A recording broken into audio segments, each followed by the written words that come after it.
रात के सन्नाटों में जब सारी दुनिया नए साल का जश्न मना रही थी, तब एक शहर के बीचों बीच धरती के नीचे बुनी जा रही थी एक सुरंग, एक ऐसी सुरंग जिसका राज पूरा देश हिला देने वाला था।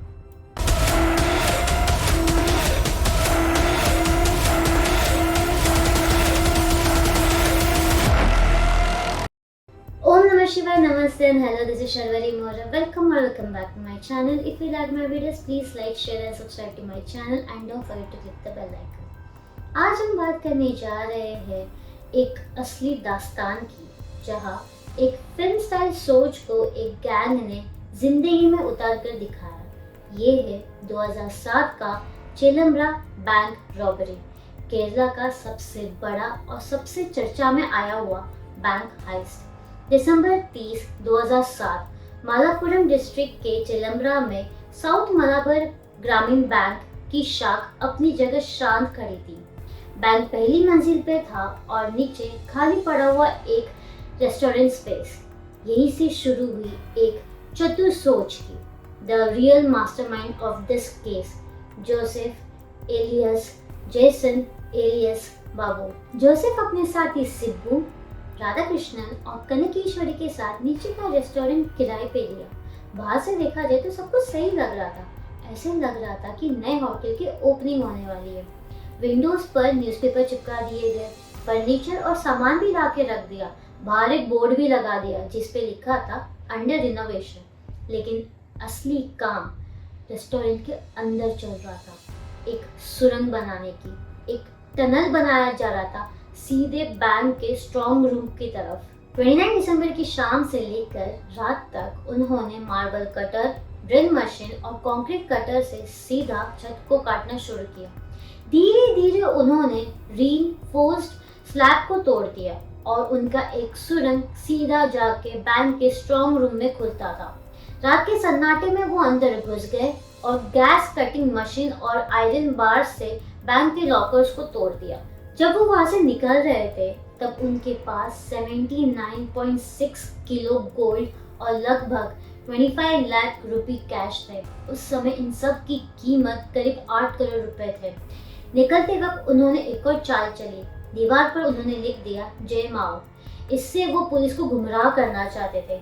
वो ये चाहते थे कि पुलिस ये सोचे कि ये जो चोरी है, ये जो लूट है, वो नक्सलाइट ग्रुप ने की है। 31 दिसंबर की सुबह जब बैंक कर्मचारी आए तो उनके पैरों तले जमीन खिसक गई।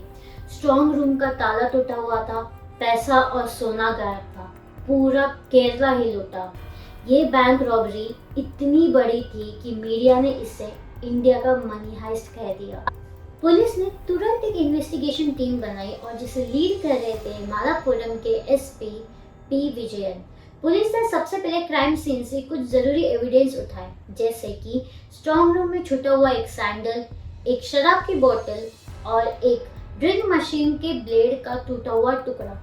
लेकिन पुलिस को गुमराह करने के लिए उन लोगों ने हैदराबाद के एक होटल में थोड़ा सा गोल्ड छोड़ दिया था और गैंग ने अलग अलग शहरों में जाके कॉल किया जांच को कंफ्यूज करने के।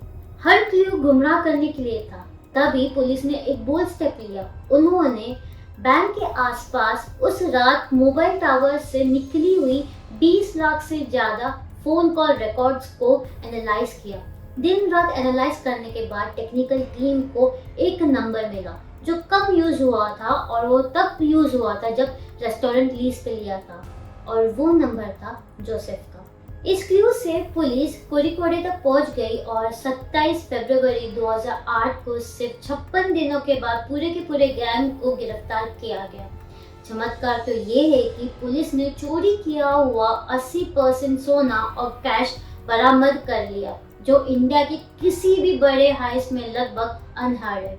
जोसेफ ने पुलिस के सामने ये बात कबूल की थी कि पूरी चोरी का प्लानिंग 2004 की हिट बॉलीवुड फिल्म धूम से इंस्पायर्ड थी। 2013 में मंजेरी फास्ट ट्रैक कोर्ट ने अपना फैसला सुनाया। जोसेफ, सिब्बू और राधा कृष्णन को 10-10 साल की रिगरस इम्प्रिजनमेंट मिली। कनकेश्वरी, जो राधा कृष्णन की बीवी थी, उसे 5 साल की सजा सुनाई।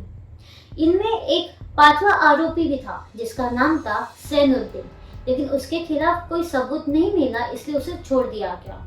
कोर्ट ने सभी आरोपियों को सजा देने के साथ साथ चोरी में इस्तेमाल हुए वाहन को भी जब्त करने का आदेश दिया। ये केस सिर्फ एक बैंक रॉबरी नहीं था, ये हमें दिखाता है कि कैसे एक क्राइम सिनेमा से भी इंस्पायर हो सकता है और ऐसे क्राइम को सदियों तक इंडियाज मनी हाइस्ट के नाम से भी जाना जा सकता है। तो ये थी हमारी आज की कहानी का केस, चिदम्बरा बैंक रॉबरी, जिसे इंडियाज मनी हाइस्ट भी कहा जाता है। If you like my videos, please like, share and subscribe to my channel and don't forget to click the bell icon। मिलते हैं अगले वीडियो में अगले जॉनर के साथ। ओम नमः शिवाय।